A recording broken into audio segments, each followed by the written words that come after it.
I'm excited actually. This is gonna be a really good show. Hopefully sustain a nice show that people can get a lot of value from and get a lot of content and good information that can help them. When I say help them, I mean the grassroots goalkeepers, people that we serve at the grassroots level. We're not with any club teams, college teams, pro teams. We have to build everything from the ground up. Everything is work, everything is merit. That's what makes our journey so beautiful.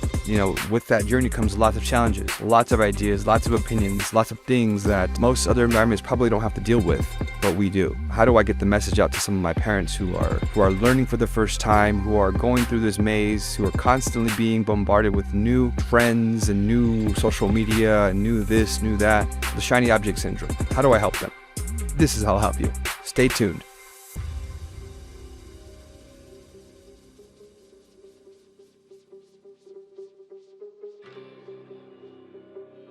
How you doing? This is Coach Gabe. Thanks for joining in again. Appreciate you all for coming out to this video. Today I'm going to be discussing a topic that's pretty important, and I think it's important to every single goalkeeper that you meet. With all this modern day art of goalkeeping, there's a lot of different ideas when it comes to distributing the ball. So I'm going to talk about my perspective on tips on distributing the ball. Some of the ideas that we see all over the social media channels, all over the expectations from coaches, and all kinds of different ideas you get from goalkeepers that are around you and whatnot. Let's keep distribution very simple, okay? Distribution is very simple. It's you giving the ball to somebody else in a way they can do something with it. Let's keep it that simple. I don't want to make things complex, because a lot of times we see things and there's a particular way. If you don't know how to do it this way, then you don't know, and there's all kinds of different ideas. Whether that's rolling the ball, or that's throwing the ball, punting the ball, side volleying the ball, passing the ball, distributing the ball is you passing to somebody and then being able to do something positive with it. It's that simple. But it can be complex at the same time, depending on the teams that you play against and depending on the expectations that your coaches are giving you. If you are being tasked with having to distribute the ball in a particular way, but you are not practicing this pattern, there could be a lot of frustration in these moments.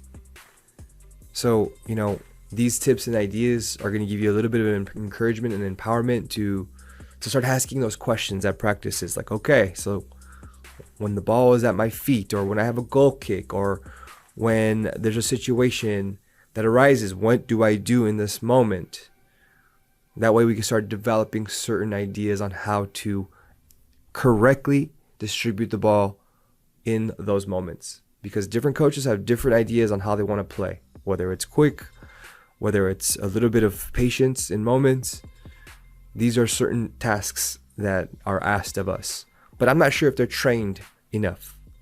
The first tip I want to give to you when it comes to developing your distribution is learning how to do a technical movement, whether that's rolling, underhand rolling with a forward roll, or that's throwing over the top in a windmill motion, or that's striking the ball in a short range or a longer range, whether that's punting or side volleying with the ball. We have to become technically proficient in each of these actions before we can start utilizing these moments correctly in the game. One way to do that is to practice these moments, whether it's at practices during a scrimmage or spending time with somebody, 10-15 minutes of practice, asking your coach, hey coach, can I work on my punts? Can I work on my kicks? Can I work on my throws? Can I work on my distribution off to the side? But you have to have that time and spend that time with yourself doing these things, whether that's throwing against the wall or passing against the wall. These are moments you have to develop that technical ability, that basic technical ability. Throwing, rolling, punting, kicking, striking, side volleying. If you're not developing those basic technical abilities, then how are you supposed to utilize them in games correctly? So, and also how the more we do with these, the more we practice with these, the more confident we become in those basic technical skills. It's a basic technical skill. Utilizing it is a complete different topic, and I'll be getting into that in a second. But being able to fundamentally understand how to do these actions, it sounds silly, but It is a thing we need to learn how to do fundamentally. Okay. In the next topic, I want to talk about the same thing, right? At the same time, I want to make sure that we're understanding that you have to be practicing, whether it's with your goalkeeper environment, whether it's with your team, how to do these things technically. The second tip I want to give you is how to improve your decision making. So if you're understanding how to technically distribute the ball, whether it's a roll, throw, punt, strike, kick, side volley. Okay, so now we want to make a quality decision on when to do this. Is there space? Is your player by themselves? Is there a run on? Can you see somebody with space that they can move into a space where you can get it there? Do you understand your own personal range when you're giving balls out?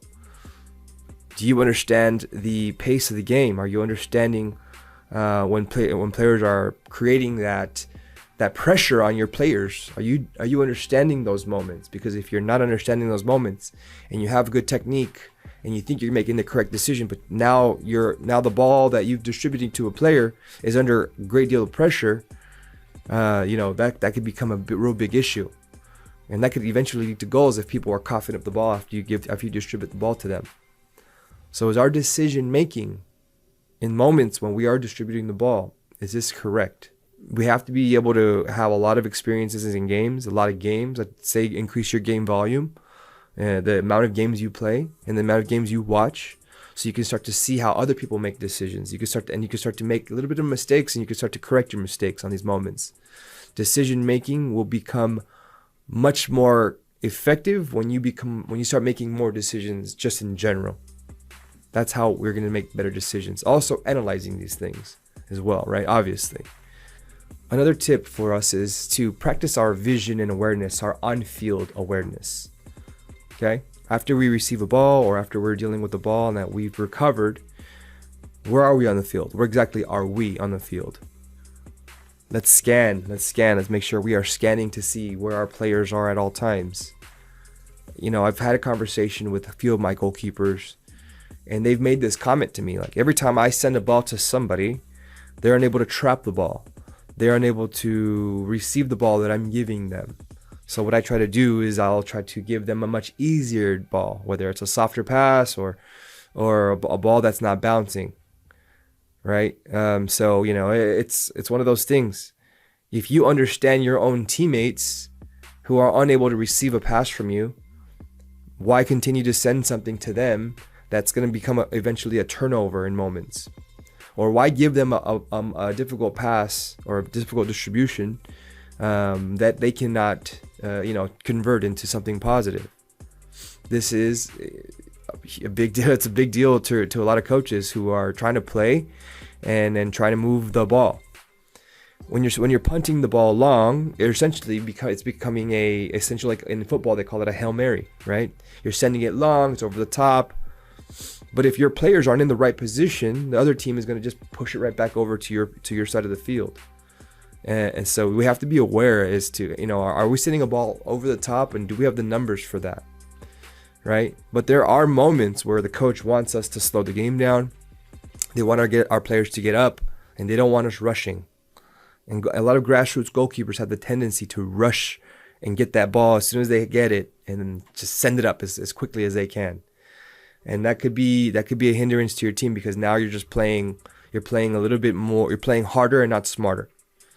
The ball's in your hands, you recovered it, you've got a lot of adrenaline, now you just want to get it off of your hands and you want to send it up the field, thinking that's going to be positive. If we're doing that strategically because you've sent it into a place where there's space with people running onto it, that can be a strategy for certain coaches in certain moments.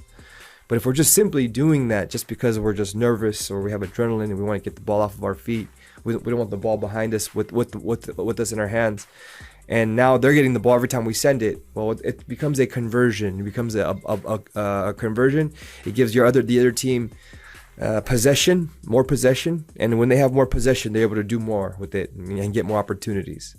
So we don't want to just give the ball away, essentially, right? We want to make sure we are smart with how we distribute the ball. Another tip about quality distribution is this. It's becoming mandatory that every goalkeeper is a quality distributor, someone who can get the ball, release pressure from the defensive team, switch fields, reset the game, someone who can trap the ball, who can get the ball and do something positive with it. If you can do that, that shifts the whole idea on how you are as a player on the field, as a goalkeeper. And the reason why is because as the game evolves, more and more goalkeepers are being tasked with receiving a pass, releasing pressure, switching the field, resetting the game, and doing something positive with that ball. Those intelligent ones are not only just shot stoppers, game managers, but also now they become that 11th player, and they're utilizing that keeper for a lot of different tasks. If you can do this, you can become someone who is invaluable to the team, someone that does not, someone that they need on that field because they have that, you become that more dynamic goalkeeper that can do different tasks. So understand how important this is. This is the evolution. This is how the game has evolved. In the past you would see it, don't pass to the keeper, don't pass to the keeper. And the task, the myth was, you pass to the keeper, they're going to have bad touch, it's going to roll into the goal. The risk was not as great as what the reward was giving. But now that is completely shifted. The game has totally shifted, and that is no longer a thing of the current. The future is goalkeepers who can play. And I think there's a coach out there trying to create a movement that's calling it the goal player. But that's neither here nor there. I want you to understand this is the future. Being able to distribute the ball. With more consistency and more confidence with your players, they will start to pass the ball back to you. You can tell when a team really is confident with their goalkeeper when they are passing the ball to their goalkeeper a lot more effectively, with a lot more volume. You can see it. But when they do not want to pass to you, and it's been tasked to do, they probably do not trust in your ability to receive a pass, to make a correct decision on who to pass to, when to pass it to them.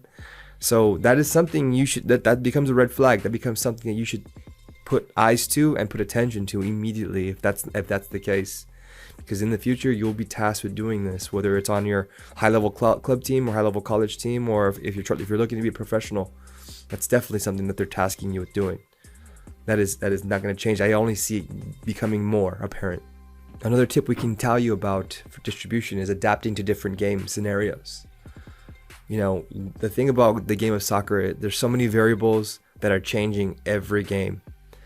Some games are more physical, some games are a little bit more lackadaisical, some games are a little more high press, some games, some teams are just touching the ball very, one touch, two touch, keep it simple. Some teams have players where they're dribbling a lot more.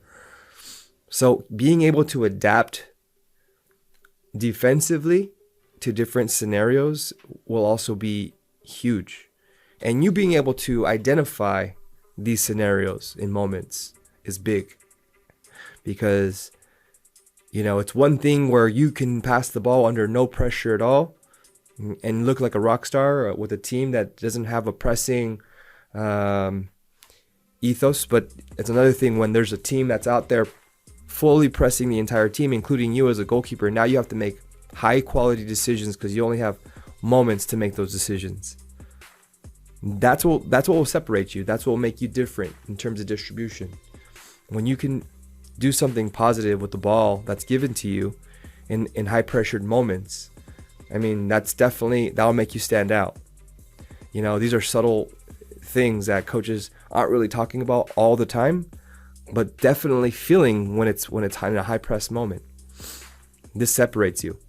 You might not be so tall, or you might not have all these attributes that the quintessential goalkeepers looks like, but you can have this attribute. This could be something that you can absolutely apply pressure on and become incredible at.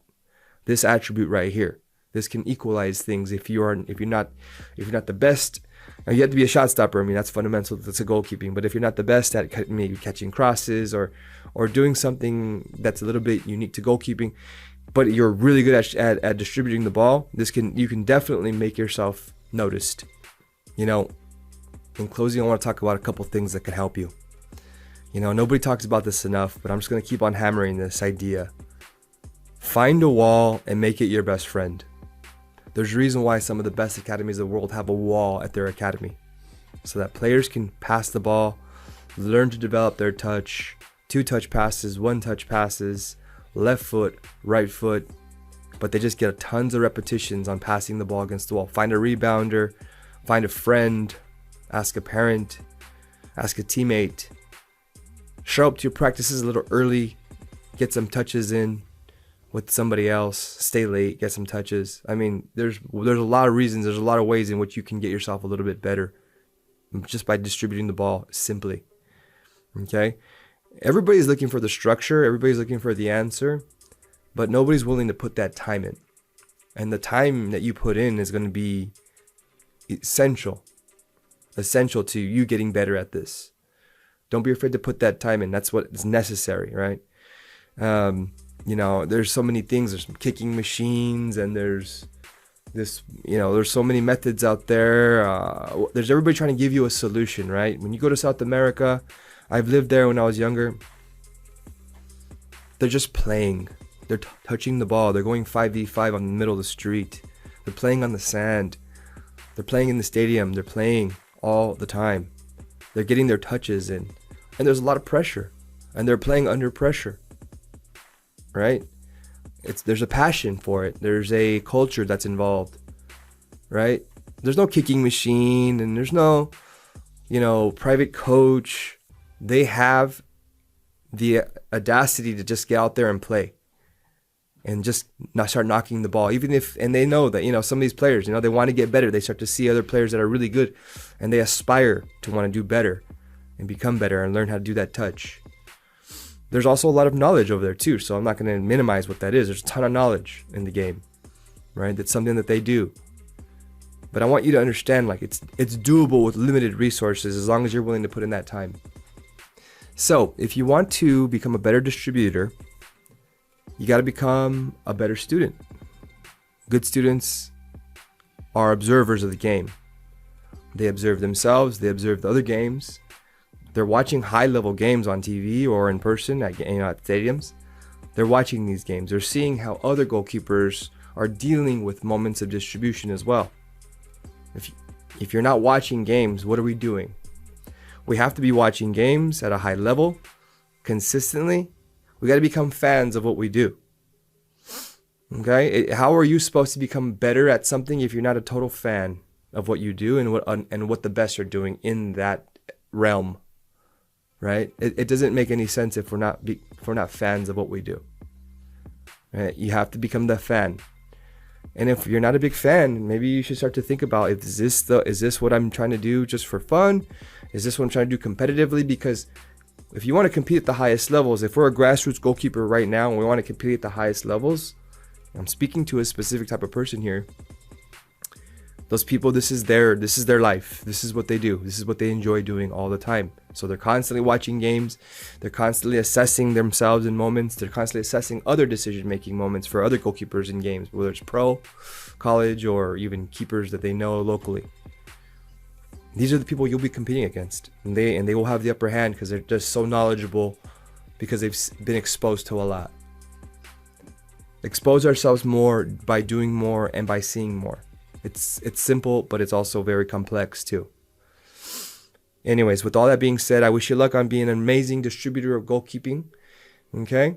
Have a good time. Enjoy yourself. Make it simple. Do not make this more complicated. And with all that being said, I'm out. Have a good day. Coach Gabe.